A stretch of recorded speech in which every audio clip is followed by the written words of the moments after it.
ಇನ್ನು ಚಿಕ್ಕಬಳ್ಳಾಪುರದಲ್ಲಿ Sudhakar versus Sudhakar fight ಜೋರಾಗ್ತಿದೆ.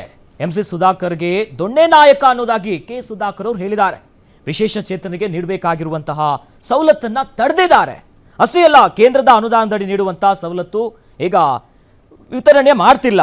1220 ಜನ ಯೋಜನೆ ಸೌಲಭ್ಯ ಪಡೆಯಲು ಕಾಯ್ತಿದ್ದಾರೆ. ಹೀಗಾಗಿ ಆದರೆ ಆ ದೊಣ್ಣನಾಯಕ ಮಂತ್ರಿ ಬರಬೇಕು ಅನ್ನೋದಾಗಿ ಸುಧಾಕರ್ ಹೇಳಿದ್ದಾರೆ.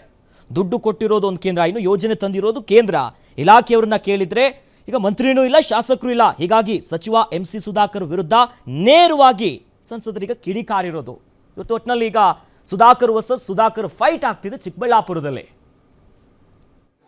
ಇವತ್ತು ನಮ್ಮ ಹ್ಯಾಂಡಿಕ್ಯಾಪ್ಸ್ಗೆ ಇವತ್ತು ಯೋಜನೆಯನ್ನ ನಾವು ರೂಪಿಸಿದೀವಿ. ಚಿಕ್ಕಬಳ್ಳಾಪುರ ಜಿಲ್ಲೆಯಲ್ಲಿ 1 ವರ್ಷದಿಂದ ಫಲಾನುಭವಿಗಳು ಕಾಯ್ತಾ ಇದ್ದಾರೆ. ಯಾಕೆಂದ್ರೆ ಜಿಲ್ಲಾ ಉಸ್ತುವಾರಿ ಸಚಿವರು ಬರ್ಬೇಕಂತೆ. 100% funded by government of India.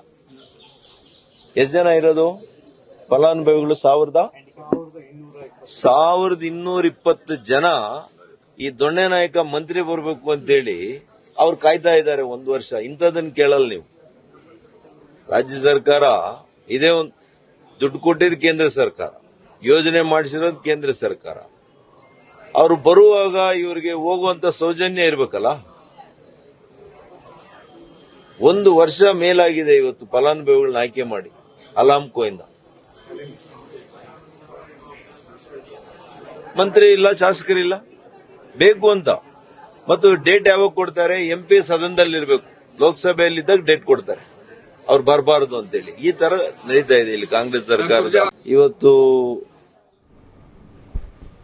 ಇವರಿಬ್ಬರದು ಮುಗಿಯದ ಕತೆ ಅಂತ ಅನ್ಸುತ್ತೆ. ಯಾಕೆ ಅಂತಂದ್ರೆ ಸುಧಾಕರ್ ಅವರು ಈಗ ಸಂಸದರಾದರೂ ಕೂಡ ಅವರಿಗೆ ಒಂಥರ ಆ ಚಿಕ್ಕಬಳ್ಳಾಪುರ ಜಿಲ್ಲೆಯಲ್ಲಿ ತನ್ನ ಹಿಡಿತಾ ಇರಬೇಕು ಅನ್ನೋದು. ಯಾಕೆ ಅಂತ ಅಂದ್ರೆ ಈ ಹಿಂದೆ ಅವರು ಸಚಿವರಾಗಿದ್ದಂಥವ್ರು ಹೋಲ್ಡ್ ಇಟ್ಕೊಂಡವರು, ಒಂದು ಉತ್ಸವ ಆಗಲಿ, ಒಂದು ಏನೇ ಆಗಲಿ, ಮತ್ತೊಂದಾಗಲಿ ಎಲ್ಲವೂ ಕೂಡ. ಆದರೆ ಈಗ ಈ ಸುಧಾಕರ್ ಅವ್ರು ಬಂದಿರೋದು ಅವ್ರಿಗೆ ಜೀರ್ಣಿಸ್ಕೊಳ್ಳೋಕೆ ಆಗ್ತಾ ಇಲ್ಲ. ಈ ಸುಧಾಕರ್ ಅವರಿಗೆ ಪ್ರತಿಯೊಂದು ವಿಚಾರದಲ್ಲಿ ಸುಧಾಕರ್ ಒಂದು ರೀತಿ ಎಲ್ಲದರಲ್ಲೂ ಕೂಡ ತನ್ನದು ಏನಾದರೂ ಇರಬೇಕು ಅಂತ ಮಧ್ಯಪ್ರವೇಶ ಮಾಡ್ತಾ ಇದ್ದಾರೆ ಅಂತ ಇವ್ರಿಗೊಂದು ಸ್ವಲ್ಪ ಮುನಿಸು. ಅವ್ರು ಭ್ರಷ್ಟಾಚಾರ ಮಾಡಿದ್ದಾರೆ ಅಂತ ಇವ್ರು ಆರೋಪ ಮಾಡೋದು, ಇವ್ರು ಭ್ರಷ್ಟಾಚಾರ ಮಾಡ್ತಾ ಇದ್ದಾರೆ ಅಂತ ಅವ್ರು ಆರೋಪ ಮಾಡೋದು. ಹಿಂದೆ ಸುಧಾಕರ್ ಇದ್ದಾಗ ಯಾವ ರೀತಿ ಇತ್ತು ಆಡಳಿತ, ಯಾವ ರೀತಿ ಇತ್ತು ಚಿಕ್ಕಬಳ್ಳಾಪುರ ಜಿಲ್ಲೆ, ಯಾವ ರೀತಿ ಇತ್ತು ಭ್ರಷ್ಟಾಚಾರ, ಈಗ ಈ 20 ತಿಂಗಳ ಅವಧಿಯಲ್ಲಿ ನಾವು ಯಾವ ರೀತಿ ಕೆಲಸ ಮಾಡಿದ್ದೀವಿ ಅನ್ನೋದನ್ನ ನೀವು ಅಧಿಕಾರಿಗಳ ಹತ್ರ ಕೇಳಿ ತಿಳ್ಕೊಳ್ಳಿ ಅಂತ ಈ ಸುಧಾಕರ್ ಅವರು. ಇಬ್ಬರ ಜಗಳದಲ್ಲಿ ಕೂಸು ಬಡವಾಯಿತು ಅನ್ನೋ ಥರ ಇಬ್ಬರ ಜಗಳದಲ್ಲಿ ಫಲಾನುಭವಿಗಳಿಗೆ ಸಿಗಬೇಕಾದಂತಹ ಒಂದು ಏನು ಸವಲತ್ತುಗಳಿತ್ತು, ಆ ಸವಲತ್ತುಗಳಿಂದ ಅವ್ರನ್ನ ಯಾಕೆ ವಂಚಿತರನ್ನಾಗಿ ಮಾಡ್ತೀರಿ?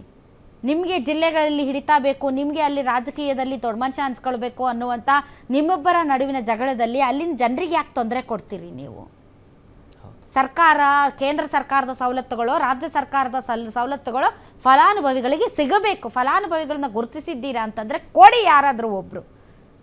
ಅವ್ರು ಯಾಕೆ ಕೊಡಬೇಕು? ಅವ್ರಿಗೆ ಯಾಕೆ ಬೇಕು ಕ್ರೆಡಿಟು? ನನಗೆ ಬೇಕು ಕ್ರೆಡಿಟು? ಇದನ್ನು ಬಿಟ್ಟು ಬಿಡಿ.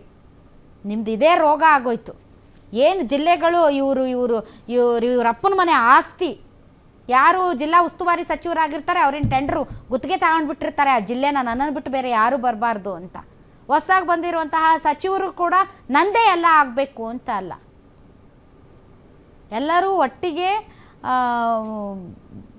ಒಂದು ವಿಶ್ವಾಸದಲ್ಲಿ ಹೋದರೆ ಮಾತ್ರ ಜಿಲ್ಲೆಯ ಅಭಿವೃದ್ಧಿ ಸಾಧ್ಯ. ಅದು ಬಿಟ್ಬಿಟ್ಟು ನಾ ಕೇಂದ್ರದಿಂದ ತಂದಿದ್ದೀನಿ, ರಾಜ್ಯದವ್ರು ಯಾಕೆ ಬೇಕು ಮಂತ್ರಿಗಳು, ನಾನು ರಾಜ್ಯದಿಂದ ಕೊಡ್ತಾ ಇದ್ದೀನಿ, ಕೇಂದ್ರದಿಂದ ಸಂಸದರು ಯಾಕೆ ಬೇಕು, ಇದೆಲ್ಲ ಅಲ್ಲ.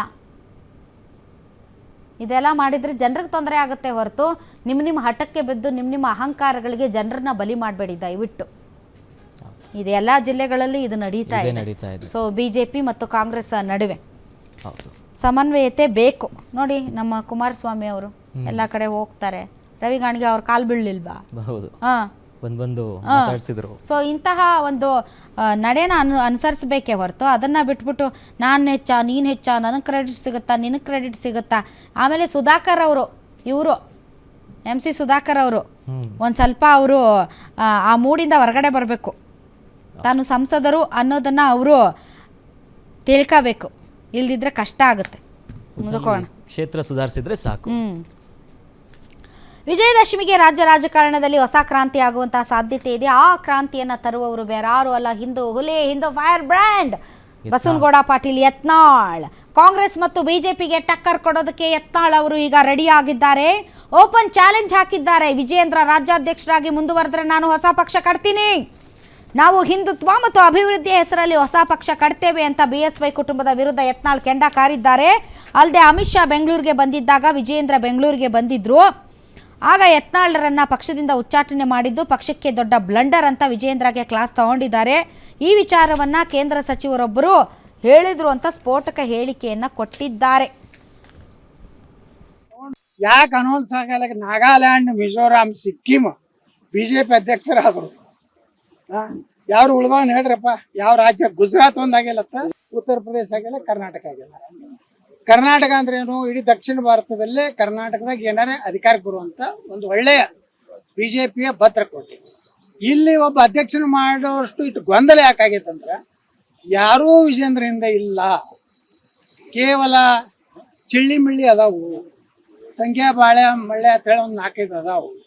ಆ ಮಳ್ಳೆಯ ಸಂಖ್ಯಾ ಬಾಳೆ ಅಂತ ತಗೊಂಡು ಬಿಜೆಪಿ ಮುಣುಗ್ಲಾಕತ್ತದೆ ಅಂತ ಮ್ಯಾಗಿನವ್ರು ಗುರ್ತಾಗಿದೆ. ಹೊಗಳ ಪಟ್ಟರಿಂದ ಪಕ್ಷ ಉಳಿದಿಲ್ಲ. ಮತ್ತೆ ಇಂಥ ಭ್ರಷ್ಟ ಕುಟುಂಬನೇ ಬಿಜೆಪಿ ಮುಂದುವರಿಸಿದ್ರೆ ನಾನು ವಿಚಾರ ಮಾಡ್ತೀನಿ. 224 ಹಾಕ್ತೇನೆ. ಇಲ್ಲ, ವಿಜಯದಶಮಿವರೆಗೆ ಈ ಯಡಿಯೂರಪ್ಪ ಕುಟುಂಬನ ಇಳಿಸಿದ್ರ ಅಂದ್ರ ಅವಾಗ ಬಿಜೆಪಿ ಬೇಕಾದ್ರೆ ಒಂದು ಪತ್ರ ಬರಿತೀನಿ, ನನ್ನ ಪಕ್ಷಕ್ಕೆ ತಗೋರಿರ್ತಾರೆ.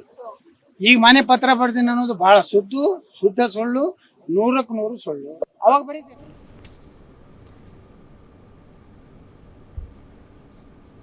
ಸದ್ಯ ವಿಜಯದಶಮಿಯ ಹೊಸ ಕ್ರಾಂತಿ ನೋಡ್ತಿದ್ರೆ ಕಾಂಗ್ರೆಸ್ಸಿನ ಸೆಪ್ಟೆಂಬರ್ ಅಕ್ಟೋಬರ್ ಕ್ರಾಂತಿ ಮೀರಿಸುತ್ತಾ ಏನ್ ಕತೆ ಅಂತ? ಹೌದಲ್ಲ, ಇಬ್ರು ಕ್ರಾಂತಿ. ಸೊ ಸೆಪ್ಟೆಂಬರ್ ಇದು ಯಾವಾಗ ಅಂತ ಇವ್ರದ್ದು ಕ್ರಾಂತಿ? ಇವ್ರು ವಿಜಯದಶಮಿಗೆ ಅಂತಿದ್ದಾರೆ. ಓಕೆ, ವಿಜಯದಶಮಿಗೆ ಇವ್ರ ಕ್ರಾಂತಿ. ಅದೇ ಸೆಪ್ಟೆಂಬರ್ ಅಕ್ಟೋಬರ್ ಕ್ರಾಂತಿ, ದಸರಾ ಟೈಮ್ ಅಂತಂದ್ರೆ ಕ್ರಾಂತಿ. ಬಟ್ ಬಸವನಗೌಡ ಪಾಟೀಲ್ ಯತ್ನಾಳ್ ಅವರು ಹೊಸ ಪಕ್ಷ ಕಟ್ತೀನಿ ಅಂತ ಹೇಳ್ತಾ ಇದ್ದಾರೆ.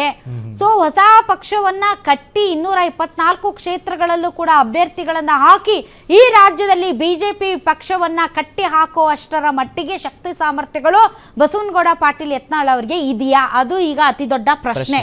ವಿಜಯಪುರಕ್ಕೆ ಸೀಮಿತರಾಗಿ ನಾನು ಹಿಂದೂ ಹುಲಿ ಅಂತ ಮುಸ್ಲಿಮರ ವಿರುದ್ಧ ದ್ವೇಷ ಭಾಷಣವನ್ನ ಮಾಡುವಂತಹ ಯತ್ನಾಳ್ ಅವರು ಇಡೀ ರಾಜ್ಯಾದ್ಯಂತ ಈ ದ್ವೇಷದ ಹಗೆಯನ್ನ ವಿಸ್ತರಿಸೋದಕ್ಕೆ ಪ್ರಯತ್ನ ಪಡ್ತಾರೆ ಎಂದಂಗ ಆಯ್ತು. ಹೌದಲ್ವಾ? ಮುಸ್ಲಿಮರನ್ನ ದ್ವೇಷಿಸುವುದೇ ಹಿಂದುತ್ವ ಅಂತ ಅಂದುಕೊಂಡಿರುವಂತಹ ಬಸವನಗೌಡ ಪಾಟೀಲ್ ಯತ್ನಾಳ್ ಅವರು ಕೇವಲ ವಿಜಯಪುರಕ್ಕೆ ಮಾತ್ರ ಸೀಮಿತವಾಗಿದ್ರು. ಈಗ ರಾಜ್ಯಾದ್ಯಂತ ಈ ಒಂದು ದ್ವೇಷದ, ಈ ಒಂದು ಕೋಮು ಭಾವನೆಯನ್ನ ಕೆರಳಿಸುವ ಹೊಸ ಪಕ್ಷವನ್ನ ಕಟ್ಟುತ್ತಾರೆ ಹಿಂದುತ್ವ ಮತ್ತು ಅಭಿವೃದ್ಧಿ ಹೆಸರಿನಲ್ಲಿ. ಈ ಹಿಂದೆ 2013ನಲ್ಲಿ ಯಡಿಯೂರಪ್ಪನವರು ಒಂದು ಪಕ್ಷ ಕಟ್ಟಿದ್ರು, ಕೆಜೆಪಿ ಪಕ್ಷ. 203 ಕ್ಷೇತ್ರಗಳಲ್ಲಿ ಸ್ಪರ್ಧೆ ಮಾಡಿದ್ರು, 6 ಸ್ಥಾನಗಳನ್ನ ಗೆದ್ರು. ಅಂತಹ ಮಾಸ್ ಲೀಡರ್ ಯಡಿಯೂರಪ್ಪನವರೇ ಕೇವಲ 6 ಸ್ಥಾನಗಳನ್ನ ಗೆಲ್ಲೋದಕ್ಕೆ ಸಾಧ್ಯ ಆಯಿತು, 10% ಓಟ್ಗಳನ್ನ ತೆಗೆದುಕೊಂಡ್ರು. ಬಟ್ ಅವರಿಗೆ ಬೇಕಾಗಿದ್ದು ರಾಜ್ಯದಲ್ಲಿ ಕೆಜೆಪಿ ಪಕ್ಷ ಅಧಿಕಾರಕ್ಕೆ ಬರಬೇಕು ಅನ್ನೋದಲ್ಲ, ಕೆಜೆಪಿ ಬಿಜೆಪಿಯ ಹೆಡೆಮುರಿ ಕಟ್ಟಬೇಕು ಅನ್ನೋದು ಅವರ ಆಸೆಯಾಗಿತ್ತು. ಅದರಂತೆಯೇ 10% ಓಟ್ಗಳನ್ನು ಸೆಳೆಯುವುದರ ಮೂಲಕ ಆ ಕಡೆ ಇವರು ಯಾರು ನಮ್ಮ ಶ್ರೀರಾಮುಲು ಅವರು ಅದೇ ಅಂತದ BSR ಎಲ್ಲ ಮಾಡಿ ಇಬ್ರು ಸೇರಿ ಬಿಜೆಪಿಯನ್ನ ಮುಳುಗಿಸಿದ್ರು. ಆಗ ಯಡಿಯೂರಪ್ಪನವರ ನೇತೃತ್ವದಲ್ಲಿ ಕೆಜೆಪಿ ಕಟ್ಟಿ 6 ಸ್ಥಾನಗಳನ್ನ ಪಡೆದರು, 10% ಶೇಕಡ ಮತಗಳನ್ನ ಗಳಿಸಿದರು. ಆ ಮೂಲಕ ಬಿಜೆಪಿಗೆ ಅತಿ ದೊಡ್ಡ ಟಕ್ಕರನ್ನ ಕೊಟ್ಟಿದ್ರು. ಆದರೆ ಈಗ ಅಂತಹ ಯಡಿಯೂರಪ್ಪನವರೇ ಕೇವಲ 6 ಸ್ಥಾನವನ್ನು ಗಳಿಸುವಂತಾಯಿತು. ವಿಜಯಪುರಕ್ಕೆ ಸೀಮಿತವಾದಂತಹ ಬಸವನಗೌಡ ಪಾಟೀಲ್ ಯತ್ನಾಳ್ ಅವರು ಹೊಸ ಪಕ್ಷ ಕಟ್ಟಿ ಇನ್ನೇನು ಸಾಧನೆ ಮಾಡ್ತಾರೋ ಗೊತ್ತಿಲ್ಲ. ಅದು ಕೂಡ ಯಡಿಯೂರಪ್ಪ ಫ್ಯಾಮಿಲಿ ಮೇಲೆ ತೊಡೆ ತಟ್ಟಿದ್ದಾರೆ. ಯಡಿಯೂರಪ್ಪ ಫ್ಯಾಮಿಲಿ ಮೇಲೆ ತೊಡೆ ತಟ್ಟಿದ್ದಾರೆ. ಪಕ್ಷದ ಒಳಗಿದ್ದು ಮಾಡುವ ಹೋರಾಟ ಬೇರೆ. ಆಮೇಲೆ ಏನಾಯ್ತು, ಮರ್ಜ್ ಮಾಡ್ಕೊಂಡ್ರು, ಯಡಿಯೂರಪ್ಪನವ್ರು ಬಂದ್ರು, ಮತ್ತೆ ಪಕ್ಷ ಗಟ್ಟಿ ಆಯ್ತು, ಮತ್ತೆ ಅಧಿಕಾರಕ್ಕೆ ಬಂದ್ರು. ಓಕೆ, ಅದಂದ್ರೆ ಸಿಂಗಲ್ ಅಂದ್ರೆ ಬಹುಮತದಿಂದ ಏನೋ ಅಧಿಕಾರಕ್ಕೆ ಬರಲಿಲ್ಲ. ಹಂಗೆ ಅವ್ರು ಅಲ್ಲಿ ತಿನ್ಕಾಡ್ತಾ ಇರುವಾಗ ಇವರು ಹೊಸ ಪಕ್ಷ ಕಟ್ಟಿ ಅದೇನು ಮಾಡ್ತಾರ ಅನ್ನೋದು ಗೊತ್ತಿಲ್ಲ. ಇವ್ರ ಜೊತೆ ಯಾರ್ಯಾರು ಬರ್ತಾರ ಅನ್ನೋದು ಗೊತ್ತಿಲ್ಲ.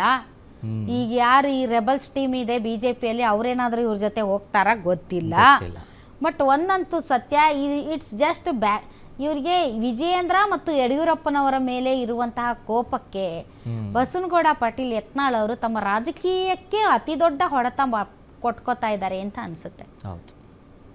ದೂರ ಆಗ್ತಿದ್ದಾರೆ ಅವ್ರಿಗೆ. ಯಡಿಯೂರಪ್ಪ ಮತ್ತು ಅವರ ಪುತ್ರನ ಮೇಲೆ ಇರುವಂತಹ ಕೋಪಕ್ಕೆ ತಾನಿರುವ ಪಕ್ಷದ ವಿರುದ್ಧವೇ ಮಾತನಾಡುವಂತಹ ಸ್ಥಿತಿಗೆ ಯತ್ನಾಳ್ ಅವರು ಬಂದುಬಿಟ್ಟಿದ್ದಾರೆ. ಅದೊಂದು ರೀತಿ ಆರ್ತನಾದ ಯಾರೂ ಕೇಳ್ತಿಲ್ಲ ಪಾಪ.